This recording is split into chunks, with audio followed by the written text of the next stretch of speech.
Pupunta sa lecture later din mo ito, maghatag ng knowledge yung video na makasagot sa iyang lecture din mo. Ang ginawa ko yung nabalik ko, pinagsagot ko lang sa iyo, Amen.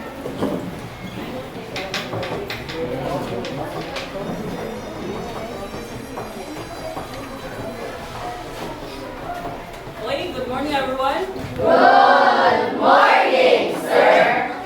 Okay, good morning. But before you sit down, please arrange the chairs and pick up pieces of paper. Please, secretary, please put them out. Okay, yesterday we have discussed about the about the projectile motion and of course the kinematics.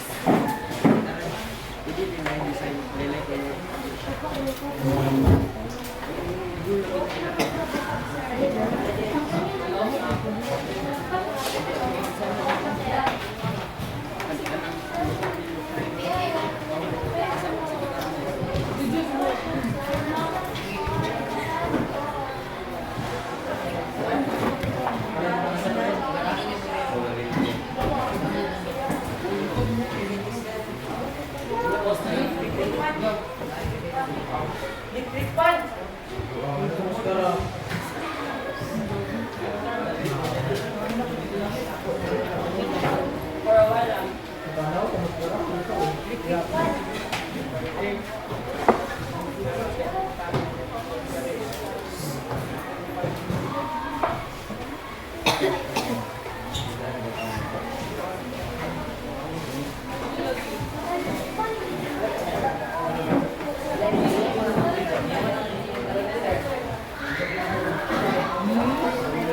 Okay, so we have discussed about the projectile motion, and we have understood that the projectile motion is, sa kanyang projectile motion?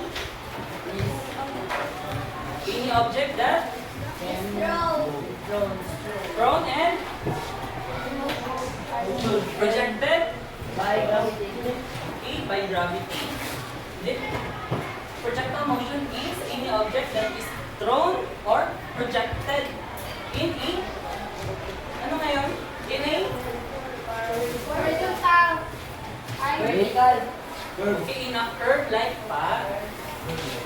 And that curve-like path is known as okay, trajectory, and the object that is being thrown or projected is called projectile. So yesterday, di ba, natin gikimo ng activity about sa a soccer ball shooting on a score. So, I want at least 2 volunteers, babae o isa ka lalaki. And napo isa ka toy that can simulate the or recreate your your trajectories na himo sa inyong activity.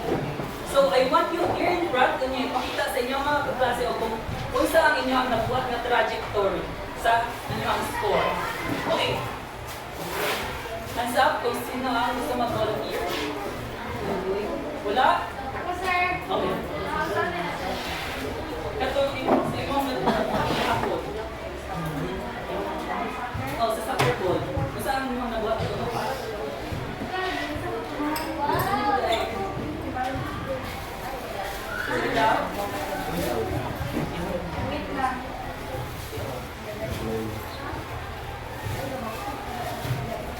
Ako yung sa bula ba? Ako yung sa bula. Ako sa bula ba? Ako sa bula ba?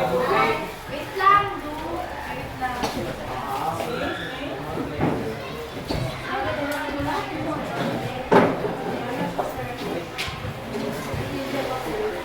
Ano siya, sir? Pero damay mo siya, sir. So, hindi siya dapat, sir. Pero,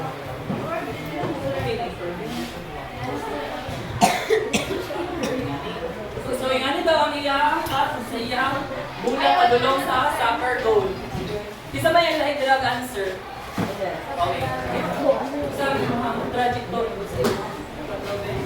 Yung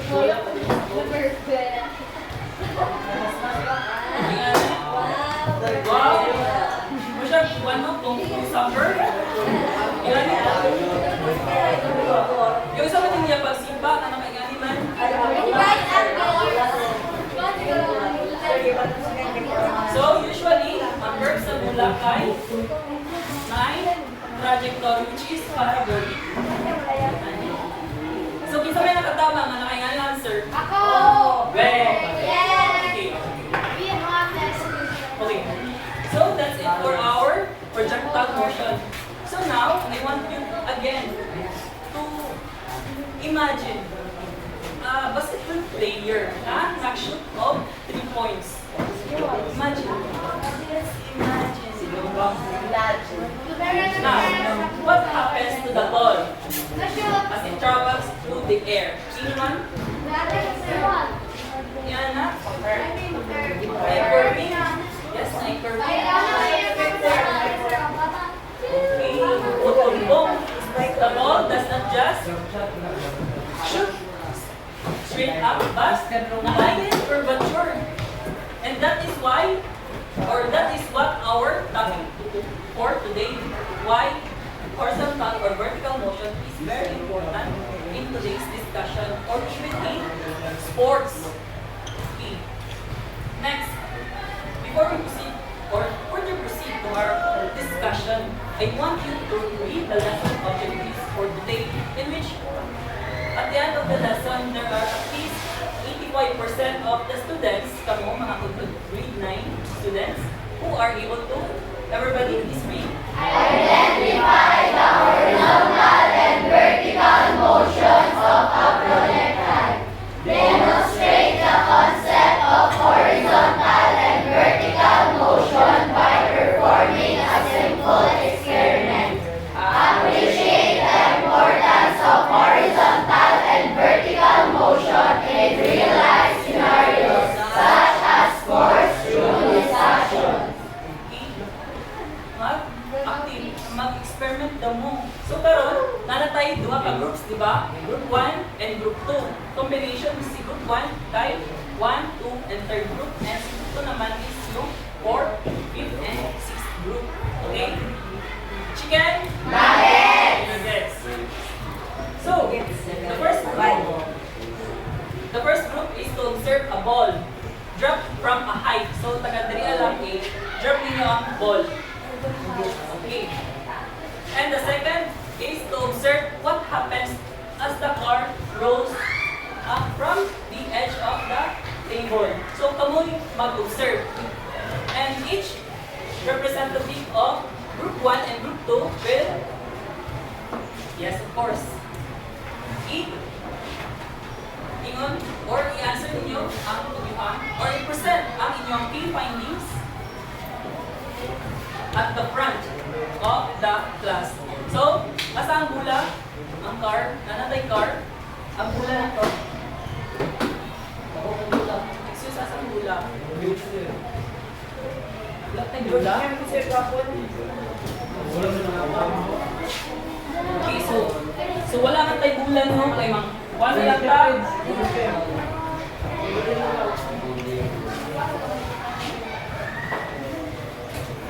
Let's just observe this toy na i-drop ninyo sa taas or drop from a height. Okay, first group, asang first group? First group, second group. Second group, start na. Pindog natin do. Asang group 1 and group 2. Dari ang group 1, dito ang group 2. May 5 minutes, chop-chop.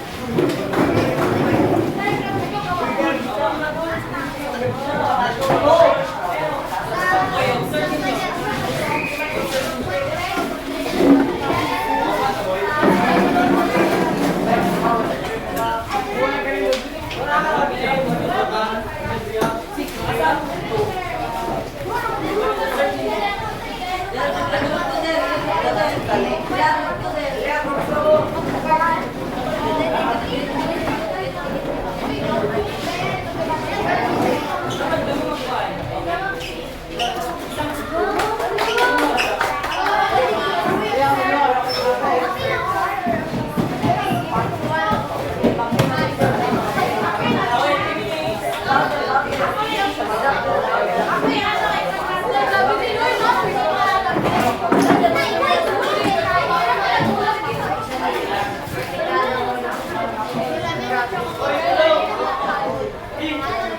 Okay, 2 minutes.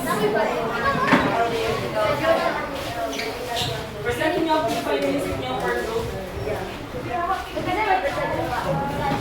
Okay na, may observation.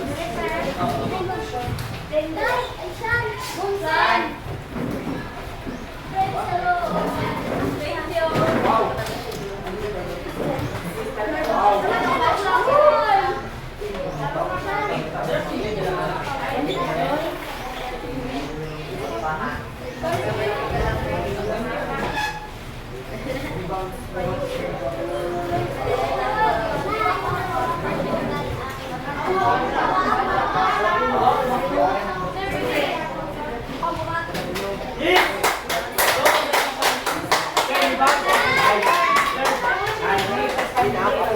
may representative mo yung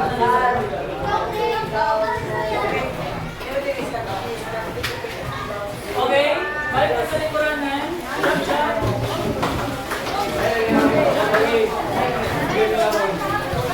Balik na sa likuran na. Boys and girls.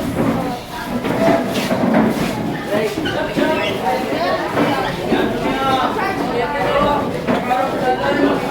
Okay, na may observations? Ana, sir. Okay. Okay.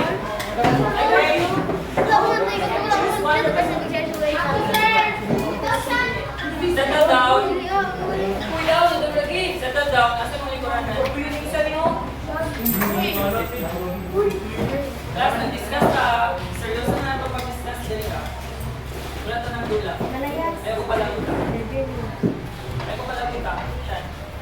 Okay, I want you to choose one representative from group 1 and group 2 to present their observations here in front. Okay, group. Basta kang group? Group 1, ikaw mag-present. Okay. Kasi na-observe mo sa... Na-observe lang ko sa pagkakal, pag-vertical, tungkol siya sa gravity. Okay, yung sa dito din yung pag-present.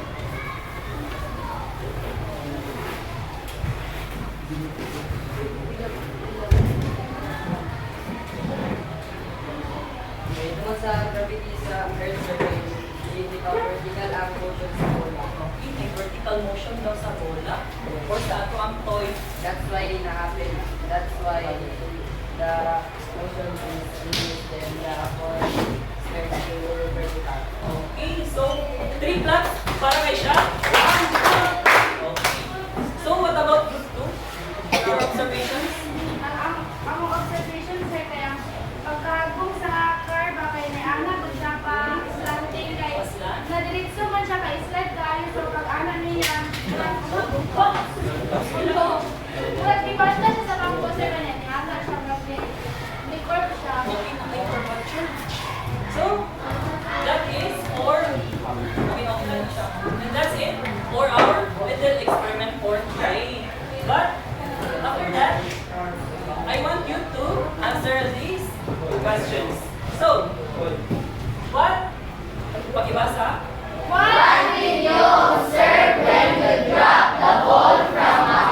Okay, your observations from the ball that is dropped from a height. Kasi na-observe? Horizontal? Yes? Okay, but vertical ang motion. Ay pa. The ball was dropped from a height. So, ang movement niya kay? Vertical. So, what about sa ball? Or sa toy car? Okay, yes. Okay na yung combination of vertical and the horizontal motion. Yes? Another input? Mga boys? Okay, nag-bounce. Yes. That is because of the surface area which is hard. Another one, how do these two motions compare? So, naisira na ganina na si ball or si toy car is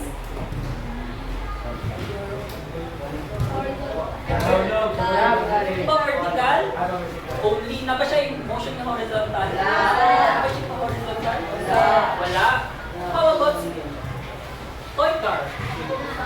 Okay, may combination which is ang horizontal katong pagdagan niya sa initial velocity and paulog niya which is what we call the vertical velocity or the vertical motion.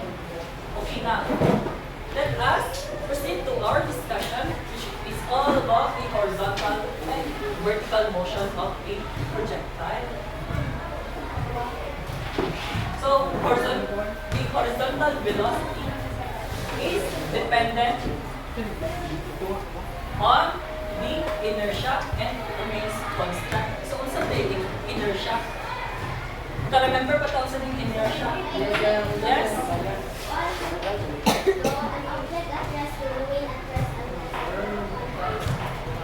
Okay! Isang mock clap nga. 1, 2, 3. Wow! Okay, that is correct. Inertia. The vertical velocity, especially in the horizontal motion, is always constant. It is because of the inertia. Nag-involve ba o gravity si horizontal velocity? Nag-involve ba? Wala. Who says yes? Ano ang lagi ko yes? So no. The horizontal velocity in a horizontal projectile motion is always constant because the principles of inertia states that an object that is in motion remains constant unless acted upon by external force. So, wala man tayo gravity. Wala nag-involve si horizontal motion o gravity. How about sa pag-larga ng toy car? Na-stop ba siya sa hangin? Wala siya air resistance. Negligible. Battery, nice. So, negligible. So, remains constant ang iyahang velocity. How about kay vertical velocity? Nag-involve na ba siya of vertical? Kaning gravity? Okay, yes. Nag-involve na siya. Okay. There are two types, again, the same examples. There are two types of motions, which is the horizontal. First is the horizontally launched projectile. Everybody read. Projectiles that are launched with an initial velocity from a elevated position and follows a curve-like path to the ground. Okay, that is for the horizontal velocity. And ang iyang example na nakay, kanto ako ang little experiment na si car. Yes, the car that is dropped off from the edge of the table. Nag-involve siya of combination sa horizontal velocity and the vertical velocity. So, makita na ito ilang na ay height. Masa ang kuha ni height? Masa yung sign? Okay. Y. Because X. Tama ba? Y is H represents the height. Masa ba ang makita ninyo nila ng variables? Range. What is range? X. Masa nang pagbasa sa range? Covered by the projectile. So, when is that? Displacement from one point to another, from starting to the ground. Ano pa? Acceleration. Two dimension, involves kay horizontal and vertical. So, na ay X and Y. Velocity X and the velocity Y. Ito na duha ka buong pila, in which si velocity X horizontal and the Y is for vertical. Okay. Ang launch projectiles, everybody? Projectile launched at an angle with respect to the horizontal and rises to a peak while moving horizontally. Siya katong baseball bat from one end to another. So, sa yung mga variables, sa involved na variables,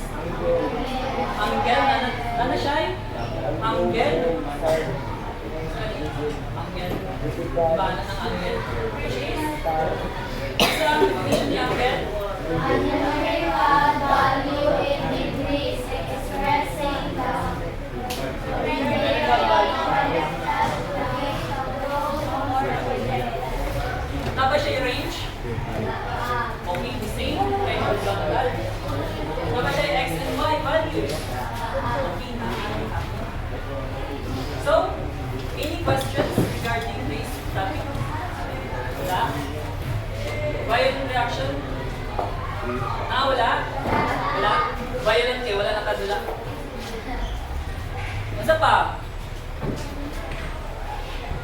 Wala na?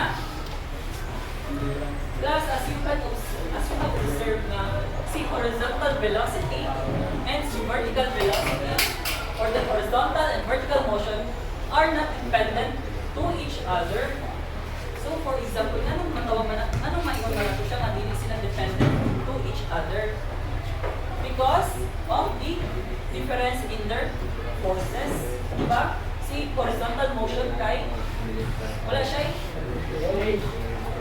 gravity. Whereas kay vertical motion kay naa. So, kung mag-experiment ta about time, tanaw na to ang time sa pagland ni vertical motion o horizontal motion kung parehas ra ba. For example, diri ka.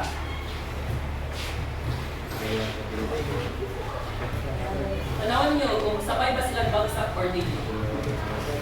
Sabay sila. Dili. Sabay dili. Sabay dili.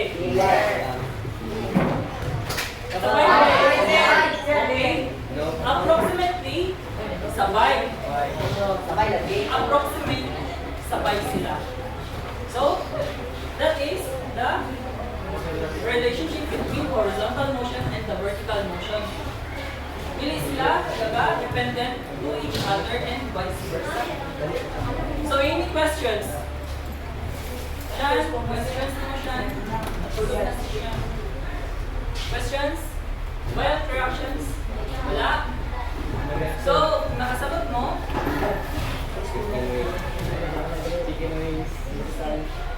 Pakibasa.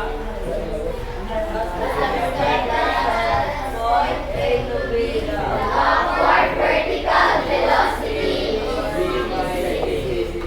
as the projectile reaches the maximum.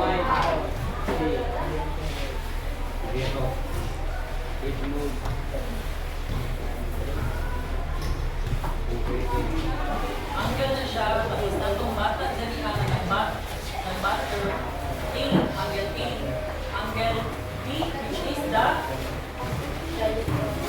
maximum, sabi niyo B, it is known as the maximum height. And C, which is the end of the horizontal velocity. Pataw na siya nila and sa D. So, sa A, pagbasa sa A, everybody, 1 and go. As the projectile passes point A to B, the upward vertical velocity is decreasing. Okay. Decreasing. Why is that so? Of course, because of, again, the velocity which stays the objects at the Earth's surface. Di ba, ang pagpatulong sa bula pataas, di ba, rises. But ang gravity na to pababa, so na ay pull. What about sa 2? Everybody? As the projectile reaches the maximum height, point B is momentarily stops, causing a vertical velocity equal to 0. Okay. Ang essence niya kay ang maximum height, kung ang bola makaabot na sa maximum height, ang iyang velocity kay 0. Nana natira ka, nagbalas na si velocity ni ball Sa okay, sa gravity in which time momentary nga cause. Number 3, When the projectile descends, point B to C, the direction of its motion is in the direction of the gravitational force, hence the magnitude of its vertical velocity is increasing. okay, vertical velocity is increasing kay mababa naman siya. Tapos number 2 ang gravity which is 9.8 meter per second square. So, sa man, dali kung dali kay mababa, dali kay mataas. So, muna siya ang vertical and horizontal velocity as atong dimension. Okay, next question, ipauta na. Okay, so ako na kasi mahitabo kung wala tayong vertical motion. Mag-shoot ako muna tapos horizontal ang tanan.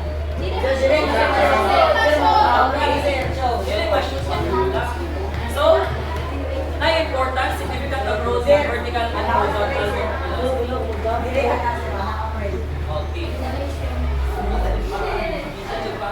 Okay, so kung wala question,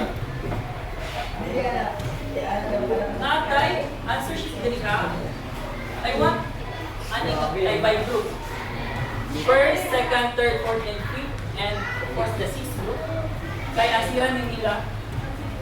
Okay, label the diagram by choosing from the set of quantities which are elements of projectile motion, which are height, range, vertical velocity, and the horizontal velocity. So, ang vertical and horizontal velocity kahit magbalik-balik. Depende lang siya sa inyong sagot. Asan group 1? Group 1, Group 2, Group 3, Group 4, Group 5, and Group 6. Group 6. Write the numbers. Write the numbers.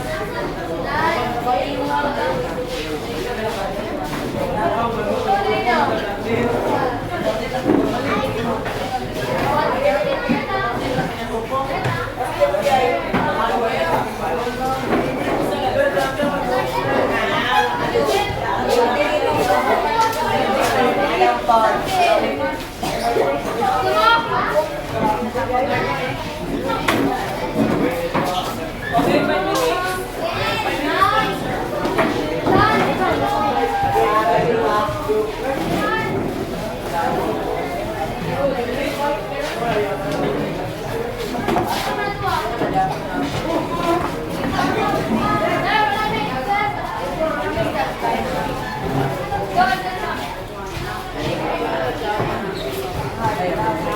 Brainstorming. Mas mga answer.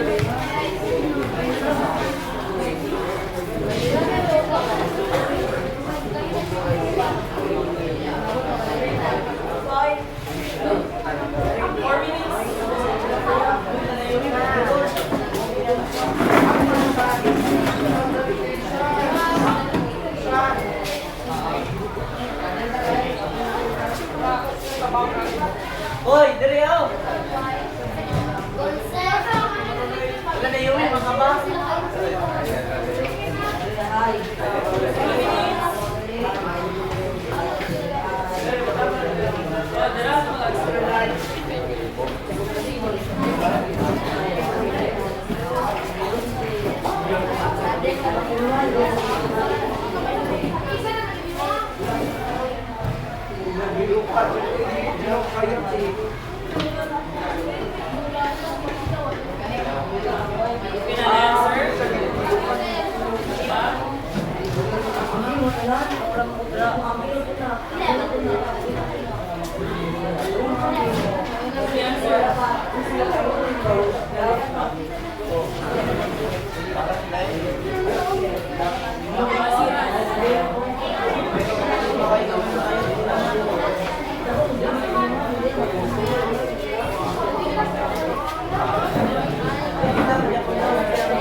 Wait the members para mali.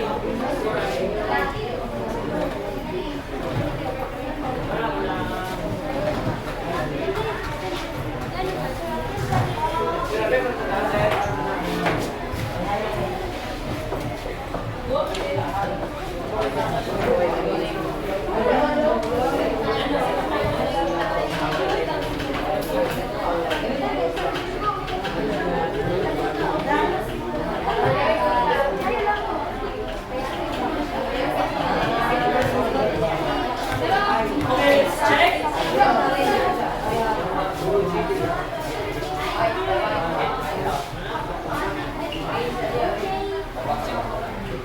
Okay, balik na sa likuran ng 1 to 6. Bukod yung chair.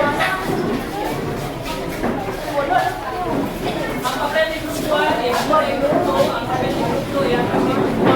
And vice versa. Okay, nag-exchange na.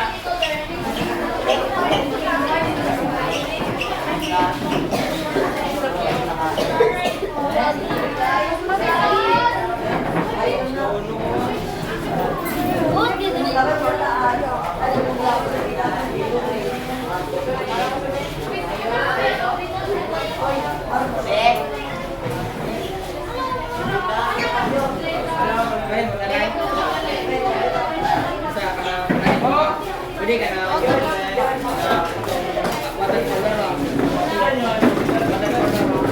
Okay, ang answer sa number 1 is? Isa man. Okay, horizontal, vertical. Number 2? Vertical, number 3 is? Okay, height. Number 4? Range. Number 6? Number 5 is? The same, horizontal, velocity.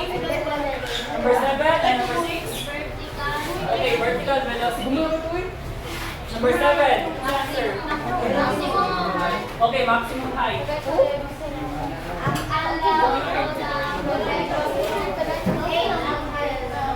8, guys. Okay, angle of projection. How about number 9? Okay. Next. The range. Write the number of correct kung tama mo tanan, plus 1. Kung may mali, all on to wrong side.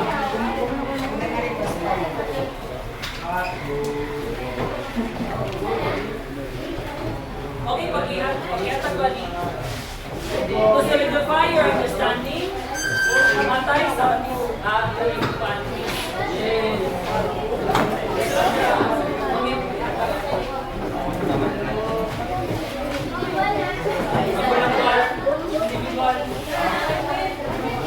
Get one in pass.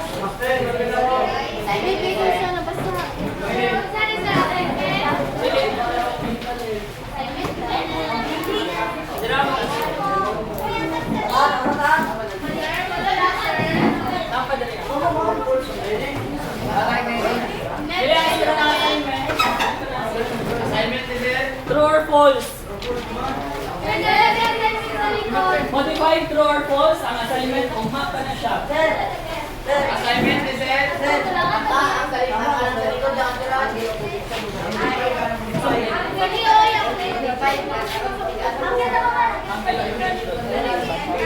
Tambay ka lang?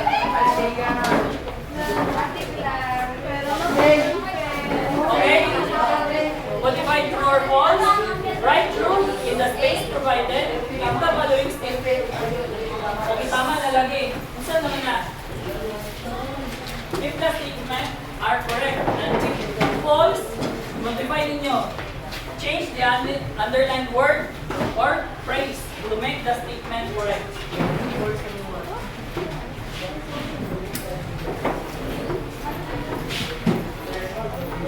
3 minutes nila.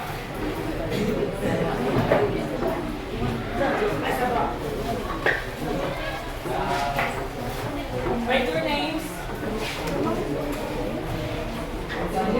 Diyan na po.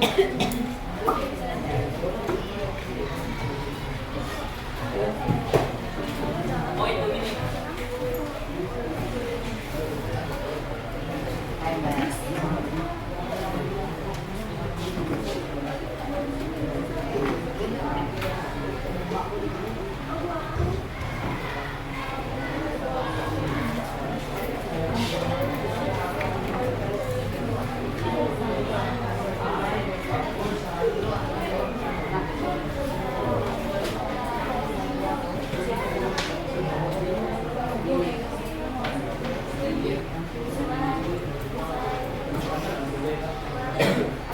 Okay, I see papers.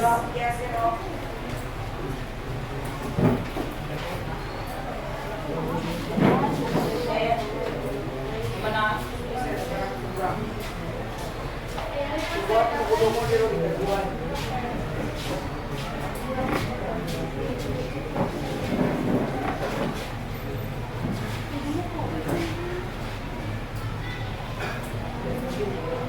Bye.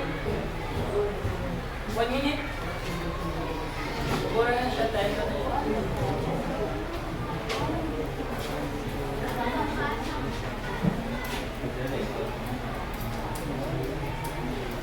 Okay, 20 seconds. Pass your papers. 20, 19, 18, 17, 16, 15, 14, 13, 12, 11, 10, 9,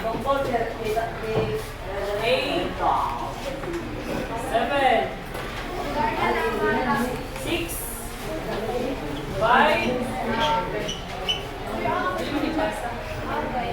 4, 3, 2, and 1. Okay, finish your finish. Exchange yung papers. So, yun lang ipasa mo. Exchange. Okay, number 1. Row. Teres? Naka-exchange na? Right, perfect by? Number 1 is false. Continuously decreases. When I continuously decreases, Say, decreases now. okay, pwede na. Number 2 is false. Constant. Number 3, false. Increases. Number 4, true. Number 5, false, which is 0 meter per second squared. 6 and 7 is true. 8, false. 9.8 meter per second squared. 9 is true. 10 is false. No external force. Right? Horizontal. Okay, as your assignment, nasa likod, ipasa na siya ugma.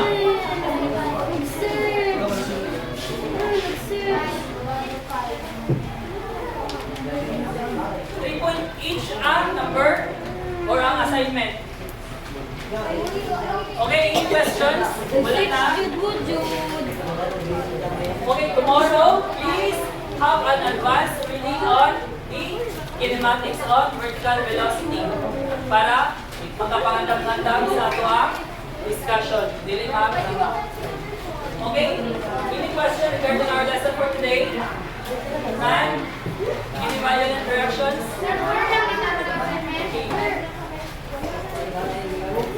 Okay, goodbye class.